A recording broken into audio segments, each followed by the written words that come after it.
Galaxies. In the deepest reaches of time, when all the stars have died and galaxies have scattered into the void, when even the memory of light has faded into legend, there exists one final ember in the cosmos. A black hole. Not one of the great giants that once devoured stars at the hearts of galaxies, not one of the stellar corpses born from supernovae in the universe's youth. This is something far stranger, far older, the last black hole. The final gravitational monument to everything that ever was. It floats alone in darkness so complete that darkness itself seems bright by comparison.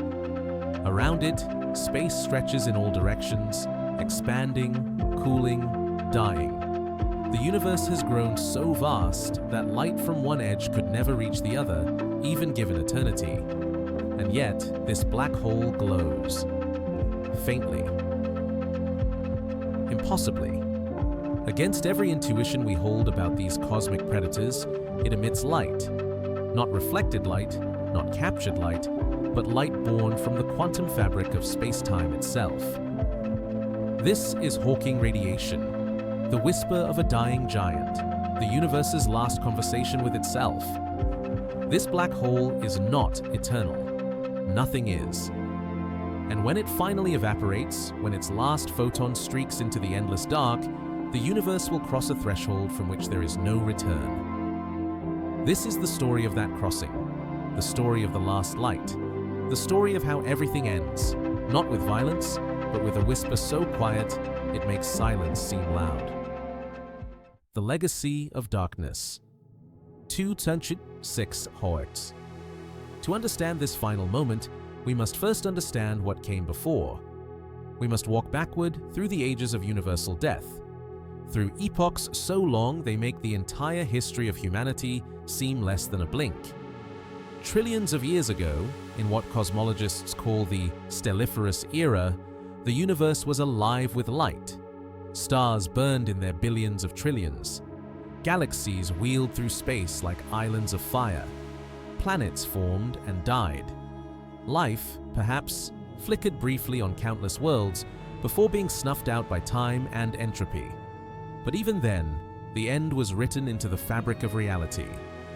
The universe was expanding, driven by dark energy, pushing everything apart. Stars were being born more slowly than they were dying. Hydrogen, the fuel of stellar fusion, was being locked away in dead stars, white dwarfs, neutron stars, and black holes. 10 trillion years passed, then 20 trillion, 50 trillion. 100 trillion years after the Big Bang, the last natural star flickered out. The stelliferous era ended not with a bang, but with a dim red dwarf, cooling slowly into a black dwarf, a stellar corpse so cold it would be invisible against the cosmic microwave background. The universe entered the degenerate era, an age of slow decay. Galaxies, no longer held together by the mass of living stars, began to dissolve. Stars were ejected into intergalactic space through gravitational interactions, scattered like ashes. Some fell into the supermassive black holes at galactic centers. Most drifted alone, cooling, darkening, becoming indistinguishable from the void itself. The temperature of space approached absolute zero. Matter itself began to decay.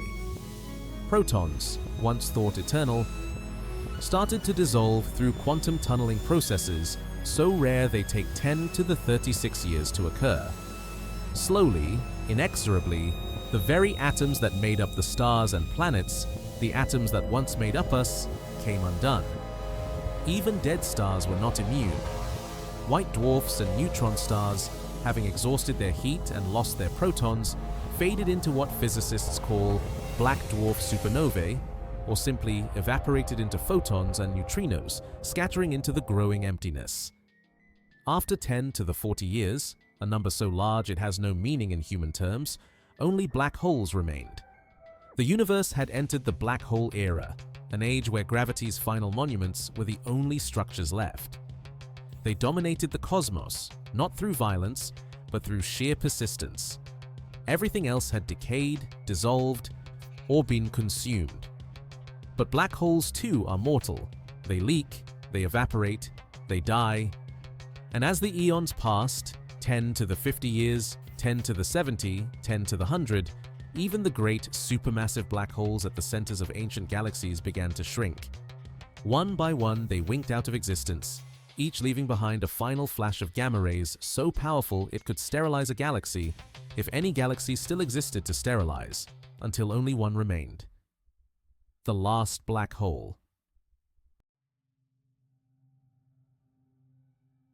This final black hole is not particularly large, perhaps a few dozen solar masses, perhaps less. Its exact size doesn't matter anymore because there is nothing left to compare it to. It exists in a universe so empty that calling it a universe seems generous. In every direction, space expands faster than light can cross it. The cosmic microwave background, once the afterglow of creation, has been stretched by expansion into wavelengths longer than the observable universe itself. The temperature of empty space has dropped to a billionth of a degree above absolute zero. This black hole should be perfectly dark. According to classical physics, nothing can escape a black hole's event horizon. Light, matter, information, all fall inward, compressed toward the singularity at its heart, never to return. But quantum mechanics tells a different story.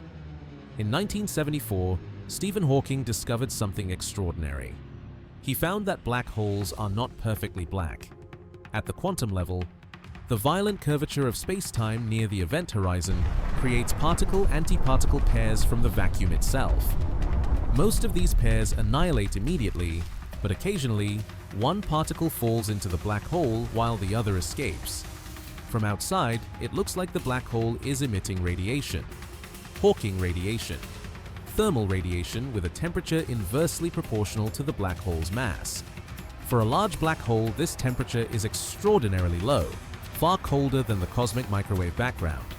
But as the black hole loses mass through this process, it shrinks, and as it shrinks, its temperature rises. The process is glacially slow at first. A black hole with the mass of the Sun would take 10 to the 67 years to evaporate completely, a span of time so vast that the current age of the universe, a mere 13.8 billion years, is less than a rounding error. But time is something this universe has in abundance. The last black hole has been evaporating for an unimaginable duration, longer than it takes for protons to decay, longer than it takes for quantum tunneling to transmute the cores of dead stars. It has been shrinking slowly, atom by atom, particle by particle, for so long that forever seems like an understatement. And now, after 10 to the 100 years, a Google years, a time span that makes eternity feel brief, it has shrunk to the size of a mountain. Then, a house, then a car. Its temperature has risen from near absolute zero to the warmth of a spring day, then to the heat of a star, then to temperatures that would vaporize atoms, that would tear apart nuclei, that would shred the fabric of matter itself into a soup of quarks and gluons. The black hole is no longer dark. It glows with a fierce ultraviolet light, then with X-rays, then with gamma rays. It is a tiny, brilliant beacon in an ocean of darkness so profound that darkness is too gentle a word for it. Around it, space is no longer flat. The curvature becomes extreme. Quantum effects dominate. Virtual particles boil off the event horizon in increasing numbers. The black hole shivers, fluctuates, becomes less like a classical object and more like a quantum ghost, something between existence and non-existence. Time itself behaves strangely here. Near the event horizon, time dilates so extremely that an outside observer watching the evaporation would see the process accelerate exponentially. What took Googles of years to bring the black hole to this point will take only moments more to finish. The black hole weighs as much as a mountain, then as much as a person, then as much as a grain of sand. Its event horizon shrinks to the size of an atom, then a nucleus, then smaller, smaller than anything with a classical size. Its temperature has reached the Planck temperature, 10 to the 32 degrees Kelvin, a heat so intense that the very concepts of space and time begin to dissolve. At this scale, quantum gravity takes over. The equations of general relativity break down. We enter a realm where physics as we understand it ceases to apply, and still the black hole shrinks, still it glows brighter. The Hawking radiation becomes a torrent, a storm, a tsunami of energy pouring out from a point in space almost too small to exist. The universe holds its breath.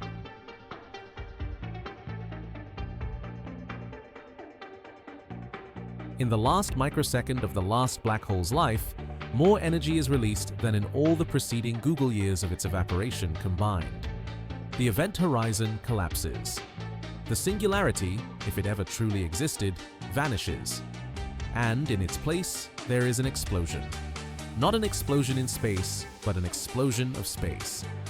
A burst of gamma rays, neutrinos, and gravitational waves so intense it briefly recreates conditions not seen since the Big Bang itself. For a fraction of a second, the temperature at that point in space exceeds anything that has existed since the first moments of creation. Particles and antiparticles materialize and annihilate in a cascade of quantum violence. The vacuum itself seethes with energy, with possibility, with the last gasp of structured existence. And then it ends. The explosion fades.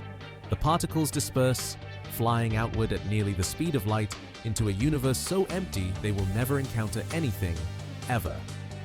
The gravitational waves ripple outward, carrying the news of the black hole's death to no one, to nothing, to nowhere in particular.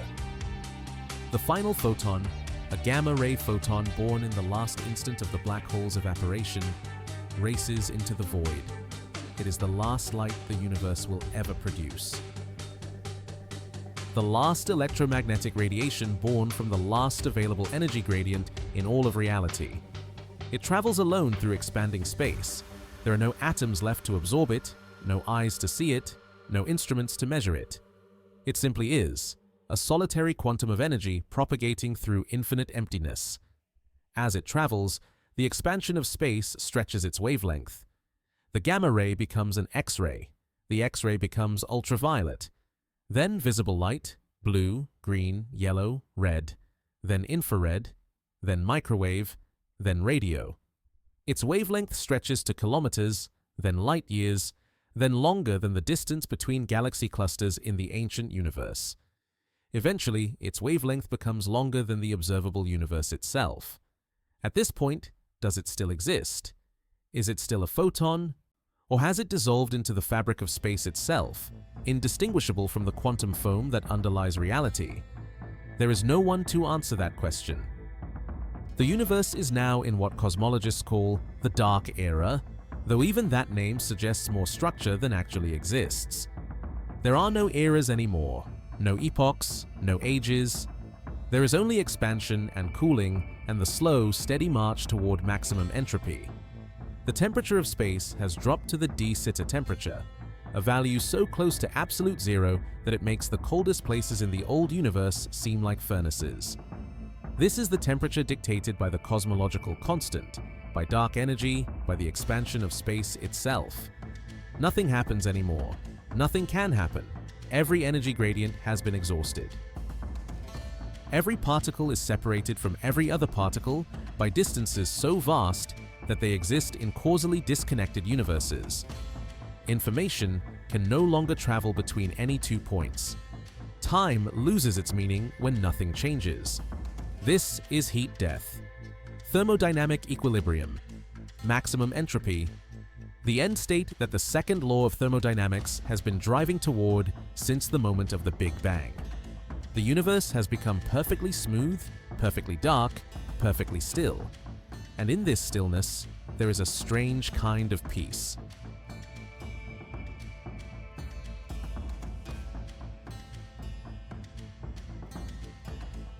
We who lived in the early universe, in the brief flicker of the stelliferous era when stars still burned and life was still possible, often feared the end.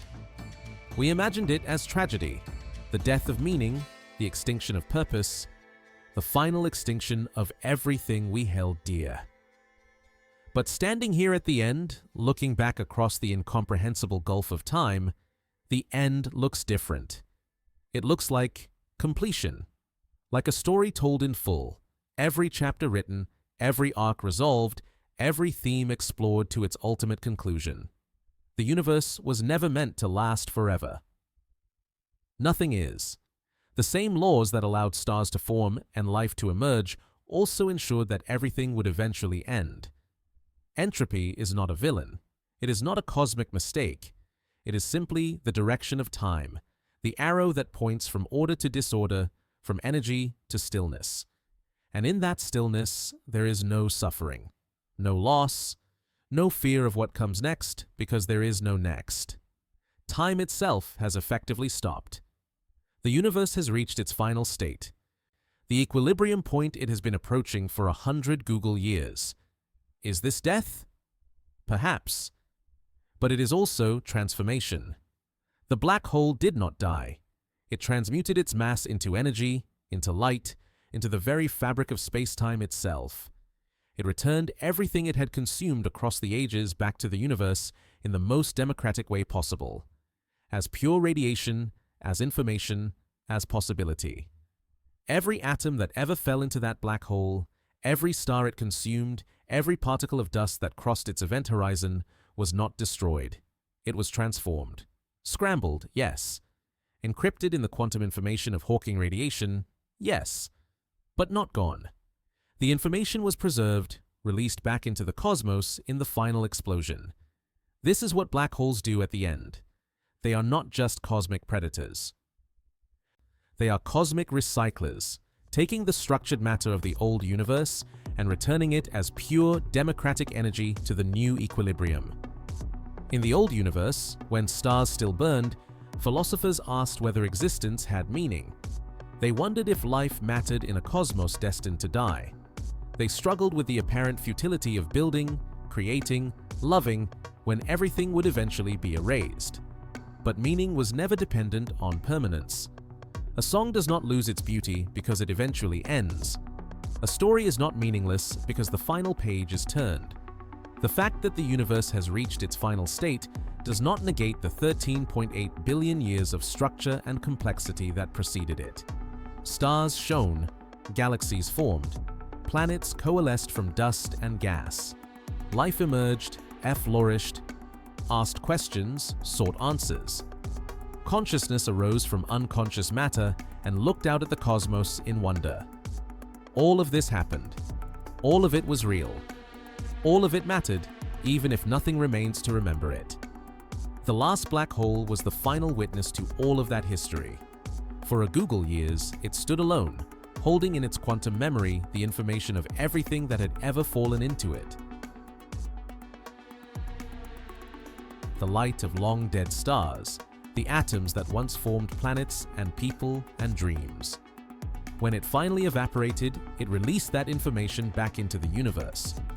Not in a readable form, perhaps. Not in a way that any future intelligence could decode, but it released it nonetheless, fulfilling the fundamental principle of quantum mechanics that information cannot be destroyed. In this way, the last black hole's death was not an end, but a return, a giving back, a final gift to the cosmos that created it. And what of the universe itself, now in its state of maximum entropy? Is it truly dead, or is it simply waiting? Epilogue. Echoes in the void, 20 Wangchaozi 23.UH. In the empty universe, in the silence that followed the last light, something strange persists. Quantum fluctuations.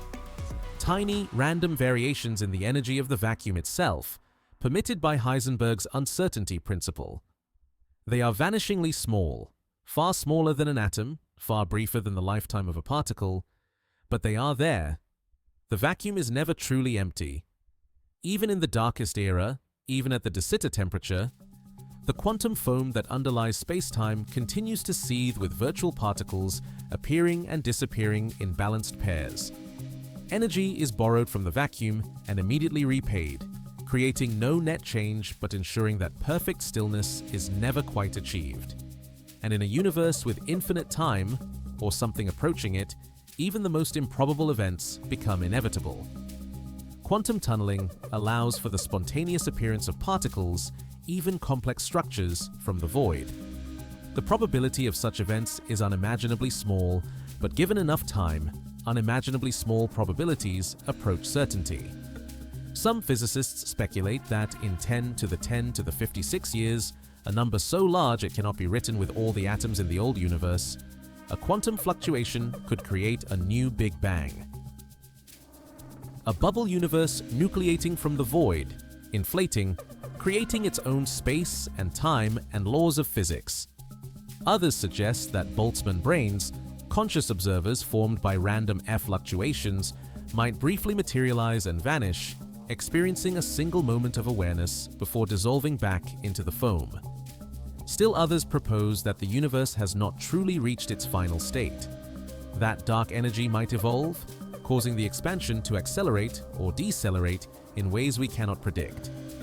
That the equations of quantum gravity, still unknown to us in the 21st century, might permit transformations we cannot imagine. These are speculations. Dreams, perhaps, from creatures who lived in the bright, early universe and could not quite accept that endings are final.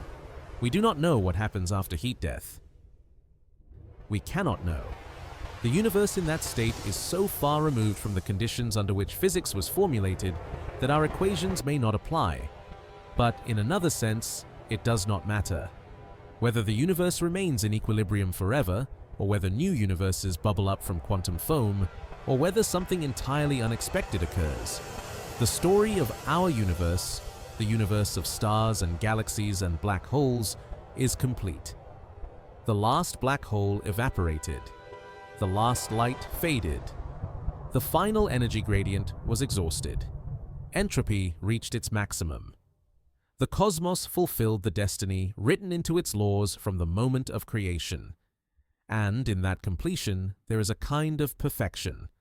Not the perfection of preservation, but the perfection of wholeness. Every possibility explored, every configuration tested, every story told.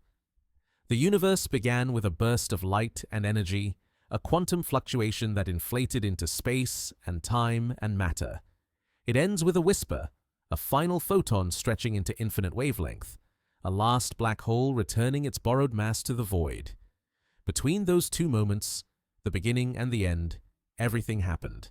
And that, perhaps, is enough. When the last black hole breathed its final light, the universe fell silent, not in death, but in completion.